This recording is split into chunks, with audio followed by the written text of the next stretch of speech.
27 November ছিল বিয়ের date, আর সেদিন বরযাত্রীর নিমন্ত্রণ থাকা সত্ত্বেও যেতে পারিনি। সেদিন ছিল দ্বাদশী, আর তারপরে পার্লারে ছিল বুকিং। তো বরযাত্রী না যেতে পারলেও চলো বউ আনতে যাই।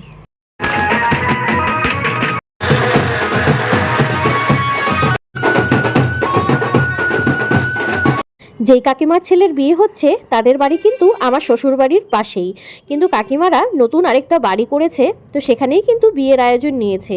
আর এই দেখো, ছেলে কিন্তু বউ নিয়ে চলে এসেছে। বাড়ির সামনে কিন্তু বউ নিয়ে অনেকক্ষণ নাচানাচি হচ্ছিল, আর তারপরেই কিন্তু কাকিমা করে নিচ্ছিল বরণ। আর যেটা বলছিলাম, অনেক দিন থেকে দূরে কোথাও বরযাত্রী যায় না, তাই ভীষণ ইচ্ছে ছিল, কিন্তু কি আর করার যাবে বলো। তারপরে আমি ভিতরে চলে আসলাম নতুন বউয়ের ঘর দেখার জন্য। আর এখানে এসে দেখি নতুন নতুন সব ফার্নিচার দিয়ে কিন্তু বউয়ের ঘরটা রেডি করে রেখেছে। আর এখানে কাকিমা পরিয়ে দিচ্ছিল তার বউকে নোয়া বাঁধানো, আর বাড়ির সব আত্মীয়রা একে একে সব গয়নাগাটি পরিয়ে দিচ্ছিল।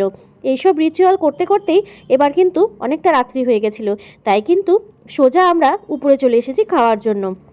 আর এই দেখো, এই সব খাবার খেয়ে এখন কিন্তু বাড়ি চলে যাচ্ছি। কালকে কিন্তু আসছে বউ ভাতের ভিডিও, তো দেখা হচ্ছে কালকে।